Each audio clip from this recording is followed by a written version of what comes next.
ادھر سے بھی آپ دیکھیں ادھر سے بھی دیکھیں. اگر وہ یہ ایک طرف تو یہ نظر آ رہا ہے ان کے کہنے سے کہ لگ رہا ہے کہ جیسے وہ کہہ رہے ہیں کہ اگر امریکہ قانون اور آئین کی دھجیاں اڑا سکتا ہے عافیہ صدیقی کی سزا کو لے کر کہ ان کو جیسے وہاں پر رکھا گیا ہے جیل کے اندر, تو ہم بھی اڑا سکتے ہیں عمران خان کو سزا دے کر. ایک طرف تو ان کا یہ کہنا ہے.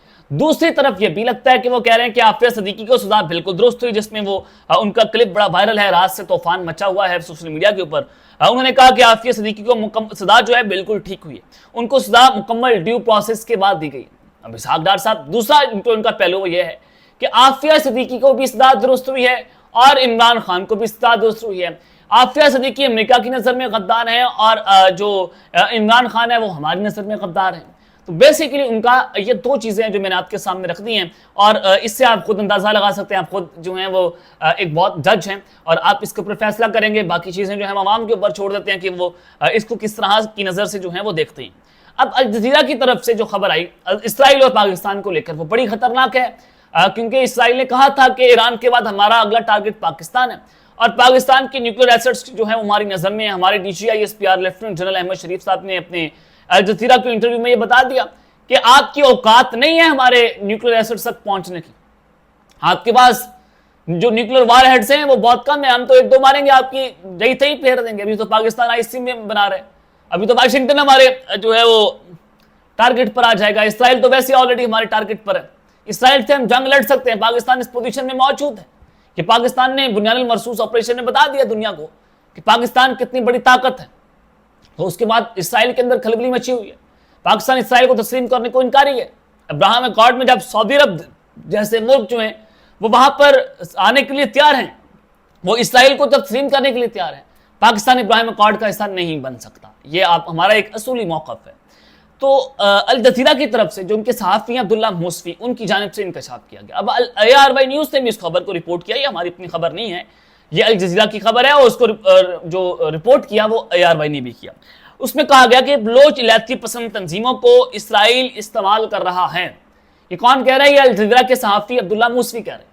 یعنی کہ جو BLA ہے, BLF ہے, وہاں پر دیگر تنظیمیں ہیں, اور یہاں آپ اندازہ کریں کہ دشمن طاقتوں نے بہت سارے میپس جو ہیں وہ جاری کیے ہیں جس میں وہ فری بلوچستان کی تحریکیں چلوا رہے ہیں, وہ بلوچستان کو توڑنے کی سازش کر رہے ہیں. اس کے پیچھے دنیا کی بڑی بڑی طاقتیں لگی ہیں, موساد لگا ہے, بلیک واٹر لگی ہوئی ہے, را لگی ہوئی ہے, اور دیگر طاقتیں ہیں جو بلوچستان کو ڈی سٹیبلائز کرنا چاہتی ہیں. اب آپ اندازہ کریں کہ یہ جو اسرائیل کی طرف سے یا جو بلوچ علیحدگی پسند تنظیمیں ہیں, جو پاکستان کی ترقی مخالف تنظیمیں بیسیکلی ہیں, جو پاکستان کو ڈی سٹیبلائز کرنا چاہتے ہیں, کن کے ہاتھوں کھیل رہی ہیں؟ وہ اسرائیل کے ہاتھوں کھیل رہی ہیں. یہ الجزیرہ کی خبر ہے. اب موساد جو ہے بلوچستان میں کس قدر کون سی کارروائیاں کر رہا ہے؟ دہشت گردی کارروائیوں کے اندر ملوث ہے. موساد اور را مل کر پاکستان کے اوپر حملے کر رہے ہیں بلوچستان کے علاقوں میں. لیکن پاک فوج کی جانب سے بڑا زبردست قسم کا آپریشن کیے گئے ہیں, اور مختلف علاقوں میں آپریشنز ہو رہے ہیں. وہ ذرا جو ہے وہ اس کی تفصیلات بھی سن لیں کہ اسرائیلی مہرے بھی اڑائے جا رہے ہیں, انڈین مہرے بھی اڑائے جا رہے ہیں, روزانہ کی بنیاد پر اڑائے جا رہے ہیں. ہنگو میں پولیس آپریشن کے دوران DPO خالد خان پر حملے میں ملوث دہشت گرد اپنے ہی ساتھیوں کی فائرنگ سے ہلاک ہو گیا. پولیس کے مطابق ہنگو میں دہشت گردوں کی موجودگی کی اطلاع پر نیراب کے علاقے میں آپریشن کیا گیا, اور وہاں پر جو DPO خالد جو ان پر حملہ ہوا تھا, ان کے حملے میں ملوث دہشت گرد ہلاک ہو گیا ہے. اور یہ بتایا جا رہا ہے کہ دہشت گرد اپنے ہی ساتھیوں کی فائرنگ سے مارا گیا, جبکہ فائرنگ کے تبادلے میں پولیس اہلکار محفوظ رہے. اور اس حوالے سے سوات جو ہے وہاں پر آپریشن کیا گیا. پولیس اور CTD نے وہاں پر مشترکہ کاروائی کی ہے, اور 3 دہشت گرد وہاں پر ہلاک ہو چکے ہیں, اور یہ CTD نے سوات کے علاقے پارڑی میں کاروائی کی. DPO نے بتایا کہ فورسز کی مشترکہ کاروائی کے نتیجے میں 3 دہشت گرد ہلاک ہوئے, جن کی شناخت اجمل وقاص اور عبدالغفار کے نام سے ہوئی ہے.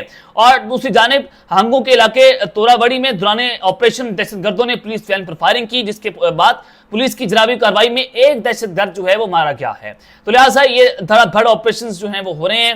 بنو ہو, سوات ہو, ہنگو ہو, ہر جگہ کے اوپر, بلوچستان میں, خیبر پختونخوا میں, KPK میں, ہر جگہ کے اوپر پاک فوج جو ہے وہ انٹیلیجنس بیسڈ آپریشن کر رہی ہے. ہمارے خفیہ ادارے آپریشن کر رہے ہیں, کیونکہ اس وقت را اور موساد کا گٹ چھوڑ آپ کے سامنے ہے کہ انڈیا بھی پاکستان پر حملے کی پلاننگز کرتا ہوا دکھائی دے رہا ہے. وہ دفاعی اپنی جو سسٹم ہے ان کو مضبوط کر رہا ہے, وہ میزائل خرید رہا ہے, وہ ڈرونز خرید رہا ہے, وہ سائبر سیکورٹی کے اوپر کام کر رہا ہے. اور اسی طرح سے موساد کی پلاننگز بھی میں نے آپ کے سامنے رکھتی ہیں جو الجزیرہ کے اوپر خبر جو ہے وہ جناب رپورٹ ہوئی ہے. لیکن پاک فوج ہمہ وقت تیار ہے, وہ ہر طرح سے ان کی کارروائیوں کا جواب دینے کے لیے تیار ہے, اور ہمارا بڑا واضح طور پر پیغام ہے, اسرائیل کیا اسرائیل کا باپ بھی پاکستان کے اوپر آ جائے تو ہمارے ملک کے اوپر آپ میلی آنکھ سے نہیں دیکھ سکتے.